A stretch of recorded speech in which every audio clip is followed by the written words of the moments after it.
प्यारे बच्चों, आज हम आपके दरमियान लेकर हाजिर हुए हैं क्लास 9 का चैप्टर नंबर 13 का सब्जेक्टिव क्वेश्चन और उसका आंसर। माक़बल वाले सबक के अंदर हमने पढ़ा था डॉक्टर जाकिर हुसैन साहब के बारे में। फिर उसके बाद इनका लिखा हुआ, इनका दिया हुआ जो खुतबा था कौमी तालीम जो आपके निसाब के अंदर शामिल है, उसको हमने माक़बल वाले सबक में पढ़ा था। तो उसी चैप्टर का सब्जेक्टिव क्वेश्चन और उसका आंसर हम आपके दरमियान लेकर हाजिर हुए हैं। तो चलिए बिला ताख़ीर देख लेते हैं आज का वीडियो, आज का सबक हम पढ़ लेते हैं, देख लेते हैं। और सारी बातें तो आपको पता है, ये है इस चैनल के माध्यम से क्लास 9 से लेकर क्लास 12 तक की उर्दू की तैयारी कराई जा रही है 2026 में होने वाले एग्ज़ाम की, समझ लेना। तो जितना ज़्यादा से ज़्यादा हो सके दूसरों तक भी शेयर कर दीजिए, दूसरों तक भी पहुंचा दीजिए, ताकि वो बच्चे जिन्हें पता नहीं है वो इस चैनल के माध्यम से जुड़कर अपनी तैयारी को मुकम्मल कर सकें। चूँकि अब वक्त बहुत करीब आ चुका है और आपका निसाब भी मुकम्मल होने वाला है। फिर उसके बाद ऑब्जेक्टिव का सिलसिला शुरू होगा, कवायद का सिलसिला शुरू होगा और ये कंटिन्यू अब सबक आपका जारी रहेगा।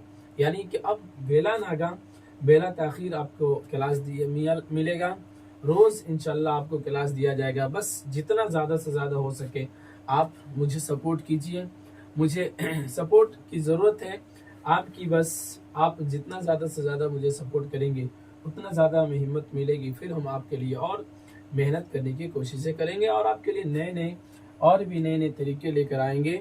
और जो भी तरीके हो सकते हैं जिससे आपको आसानी से समझ में आ जाए, इंशाल्लाह हम आपके दरमियान पेश करने की कोशिशें करेंगे। तो चलिए हम पढ़ लेते हैं आज के क्लास को, आज के सबक को पढ़ते हैं। तो बताते हैं आज के वीडियो के अंदर 9th क्लास का जो ये किताब है, चैप्टर नंबर 13 का जो सब्जेक्टिव क्वेश्चन और आंसर है, इसके अलावा फिर हम मुख्तसर गुफ्तगू को भी देखेंगे इसके बाद, समझ रहे ना। तो चलिए शुरू करते हैं, देखते हैं। सबसे पहले नंबर सवाल में जिक्र किया डॉक्टर जाकिर हुसैन का ताल्लुक किस घराने से था। क्या पूछा कि डॉक्टर जाकिर हुसैन का ताल्लुक किस घराने से था। तो उसके जवाब में जिक्र किया डॉक्टर जाकिर हुसैन का ताल्लुक अफरीदी पठान के मजहबी घराने से था। कब से था? डॉक्टर जाकिर हुसैन का ताल्लुक अफरीदी पठान के मजहबी घराने से था, जैसा कि आप चैप्टर के अंदर भी पढ़े हैं। सवाल नंबर 2 कहता है कि जाकिर हुसैन के वालिद किस पेशे से ताल्लुक रखते थे, यानी कौन सा काम करते थे। पेशा के मतलब क्या होता है, काम। किस पेशे से ताल्लुक रखते थे, तो उसके जवाब में जिक्र किया उनके वालिद वकालत के पेशे से ताल्लुक रखते थे। किस पेशे से बाबू? वकालत के पेशे से, यानी वकील थे पेशे से। सवाल नंबर 3 कहता है डॉक्टर जाकिर हुसैन की पैदाइश कब और कहाँ हुई, तो उसके जवाब में जिक्र किया डॉक्टर जाकिर हुसैन की पैदाइश हैदराबाद में 1897 ईस्वी में हुई। कब हुई थी? 1897 ईस्वी के अंदर हैदराबाद के अंदर इनके क्या कहते हैं, इनकी पैदाइश हुई, डॉक्टर जाकिर हुसैन साहब की पैदाइश हुई। सवाल नंबर 4 कहता है जाकिर किस सूबे का गवर्नर रहे, यानी डॉक्टर जाकिर हुसैन किस सूबे का ये गवर्नर रहे और गवर्नर का काम क्या होता है आपको हम पहले भी बता दिए हैं। और प्रेजेंट के जो अभी अपने बिहार के गवर्नर जो हैं वो आरिफ मोहम्मद खान हैं, हमने माक़बल वाले सबक के अंदर भी आपको बता दिया था। तो जवाब जिक्र किया सूबे बिहार के वो गवर्नर रहे। कब? ये अपने ज़माने में, समझ रहे ना। ये 1897 ईस्वी में तो ये पैदा हुए, फिर उसके बाद ये बढ़े, फिर उसके बाद पढ़ाइयाँ की और अलीगढ़ इस जामिया मिलिया इस्लामिया इन्हीं का कायम करदा है डॉक्टर जाकिर हुसैन ही का, समझ रहे ना। बर्लिन यूनिवर्सिटी से ये जाकर जर्मनी के अंदर जो है बर्लिन यूनिवर्सिटी, वहाँ से जाकर माशियात के अंदर इन्होंने अपनी तालीम मुकम्मल की। फिर वहाँ से आए तो मुख्तलिफ ओहदे के ऊपर ये काम किए और फिर बहुत जल्द इनका ये तरक्की करते करते करते और आखिर में ये सूबे बिहार के गवर्नर भी बनाए गए। फिर इसके बाद भी, और देखिए यहाँ पर खुद लिखा है दूसरा सवाल नंबर 5 में कहा कि डॉक्टर जाकिर हुसैन इंतकाल के वक्त किस ओहदे पर फाइज थे, तो सदर जमहूरिया हिंद के ओहदे पर फाइज थे। ये बहुत बड़ा ओहदा होता है, समझ रहे ना। सदर जमहूरिया जो होता है, सदर जमहूरिया, फिर उसके बाद लोकसभा के मेंबर और पार्लियामेंट के मेंबरान जो होते हैं, ये लोग क्या होते हैं, कानून साज होते हैं, कानून को बनाते हैं। किसी भी चीज़ के बारे में उसके सोचना समझना, उसके डेवलप के बारे में जानना, इन्हीं लोगों का काम होता है। और इन्हीं लोगों का बनाए हुए निज़ाम ही को क्या कहते हैं हम पार्लियामेंट वगैरह कहते हैं, समझ रहे ना। تو آپ تو یہ تاریخ اتہاس جب پڑھ رہے ہیں تو اس کے اندر یہ ساری چیز تو آپ کو مل ہی گئی ہوگی، سمجھ رہے ہیں؟ تو اخیر وقت میں یہ صدر جمہوریہ کے عہدے پر یہ فائز تھے۔ سوال نمبر 6 کہتا ہے ذاکر حسین کا انتقال کب ہوا؟ ذاکر حسین کا انتقال 1949 میں ہوا، یعنی کہ ہمارا ہم اپنے دیش کے آزاد ہونے کے 2 سال کے بعد پھر کیا ہو گیا؟ ان کا انتقال ہو گیا، سمجھ رہے ہیں؟ تو یہ رہا آپ کے درمیان، آپ بتائیے کے اندر تقریباً 6 سوالات تھے، اس کے جوابات ہم نے آپ تک پیش کر دیے۔ امید کرتے ہیں کہ آپ کو سمجھ میں آیا ہوگا۔ چلیے اجازت دیجیے، پھر ملیں گے ہم اگلے والے سبق میں۔ چلیے مختصر گفتگو کو ہم پڑھ لیتے ہیں، دیکھ لیتے ہیں۔ سب سے پہلے نمبر سوال میں ذکر کیا ڈاکٹر ذاکر حسین کا مختصر خاندانی پس منظر بیان کیجیے۔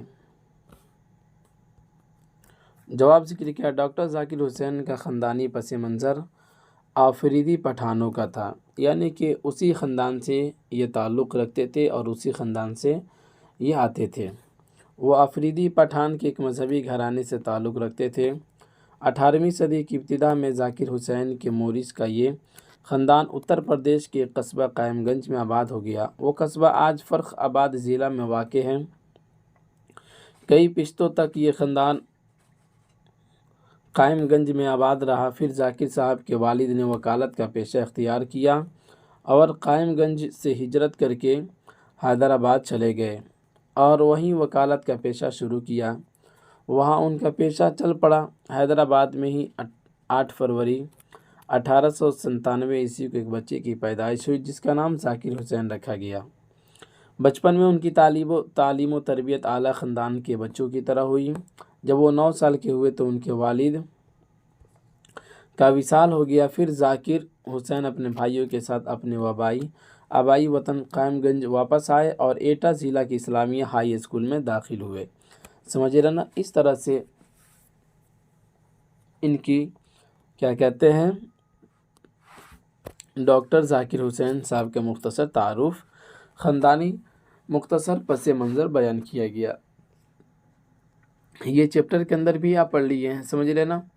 چلیے پریکٹس کے طور پر یہ سارے کے سارے سوالات کرا دیے جاتے ہیں تاکہ ایگزام کے اندر آپ کو کسی بھی طرح سے پریشانی نہ ہو۔ جب ایگزامپل آپ کے درمیان میں رہے گا تو لکھنے میں سمجھنے میں کسی طرح کی پریشانی کا سامنا نہیں کرنا پڑے گا، سمجھ رہے ہیں؟ چلیے سوال نمبر 2 کہتا ہے قومی تعلیم کے موضوع پر 5 جملے لکھیے۔ کہتے ہیں ہر وہ شخص جو تعلیم کے صحیح مقصد کو سمجھتا ہے وہ اس بات پر مجبور ہے کہ بڑی حد تک ذہن کی تربیت کے لیے خود اس سماج کی تمدنی چیزوں سے کام لے۔ ذہن کی تربیت کے لیے خود اس سماج کی تمدنی چیزوں سے کام لے جس سے طالب علم کا تعلق ہے، ورنہ اس کی کوشش ضائع ہو جائے گی۔ ہم وہاں بھی بتائے تھے چیپٹر کے اندر کہ جس سماج سے انسان تعلق رکھتا ہے تو پھر اس کی ترقی کے لیے ضروری ہے کہ اس سماج کی چیزوں کے اندر ہی وہ کام کرے، ورنہ دوسری چیزوں کے یعنی جس سے اس کا دور دور تک کوئی تعلق نہیں اس سے اگر کام کرتا ہے تو پھر اس کی کوشش جو ہوگی وہ ضائع ہو جائے گی۔ خلاصہ یہ کہ خود تعلیم کی ماہیت ہمیں مجبور کرتی ہے کہ ہم قومی تعلیم کا نظام قائم کریں۔ اس لیے ہمارے قومی نظام تعلیم کو اس مرکزی خیال کی ترویج کرنی ہوگی کہ جس طرح افراد کی نشو و نما اور شخصیت کی تکمیل میں ہم کوشش کرتے ہیں، اس طرح کا قومی ماحول بنانا بہت حد تک ہماری قومی نظام تعلیم پر بھی منحصر کرتا ہے۔ یعنی کہ خلاصہ وہاں بھی ہم نے ذکر کیا تھا، یہاں بھی آپ کو بتا دے رہے ہیں کہ قومی ماحول کو بہتر بنانا اس کے لیے ہمارے لیے ضروری ہے کہ ہماری قومی نظام تعلیم کیا ہو، ہماری زندگی میں ہو۔ یعنی قومی نظام قومی تعلیم اگر ہماری زندگی میں ہوگی، قومی تعلیم کا نظام اگر ہوگا نا تو پھر ماحول جو ہو سکتا ہے ہماری قوم کا بہتر سے بہتر ہو سکتا ہے، اگر نہیں ہو رہا تو پھر نہیں ہو سکتا، سمجھ رہے ہیں؟ سوال نمبر 2 میں قومی تعلیم کے موضوع پر 5 جملے ذکر کر دیا گیا۔ سوال نمبر 3 کہتا ہے ماہر تعلیم کی حیثیت سے ڈاکٹر ذاکر حسین کا تعارف پیش کیجیے۔ بہت ماہر انسان تھے۔ دیکھیے علی گڑھ کی تعلیم سے فراغت کے بعد ذاکر حسین نے علی گڑھ میں جامعہ ملیہ اسلامیہ کے نام سے ایک تعلیمی ادارہ قائم کیا جو بعد میں دہلی منتقل ہو گیا اور یونیورسٹی کی شکل اختیار کر گیا۔ ڈاکٹر ذاکر صاحب جرمن تشریف لے گئے اور برلن یونیورسٹی سے معاشیات کے شعبہ میں PhD کیا۔ यानी कि इकनॉमिक्स के अंदर इन्होंने PhD किया। वतन वापसी पर ज़ाकिर हुसैन एक माहिर तालीम की हैसियत से मुतारफ़ हुए और जामिया मिल्लिया के वाइस चांसलर बनाए गए, जहां उन्होंने तालीम के मैदान में नए नए तजर्बात किए और तालीम के मैदान में एक इनकलाब बर्पा कर दिया। क्या कर दिया बाबू? एक इनकलाब बर्पा कर दिया। समझ रहे हैं ना? तो गोया कि इनके बारे में आपने सबक के अंदर, चैप्टर के अंदर भी पढ़ा था, तो वहाँ पे तो और इससे और अच्छा उम्दा तरीके से ज़िक्र कर दिया गया था। तो माहिर तालीम की हैसियत से डॉक्टर ज़ाकिर हुसैन का तारुफ जो है यहाँ पे मुख्तसरन आपके दरमियान पेश कर दिया गया। चलिए यहाँ पे आपके सवाल मुकम्मल होते हैं। उम्मीद करते हैं कि आपको आज का सबक, आज का क्लास समझ में आया होगा।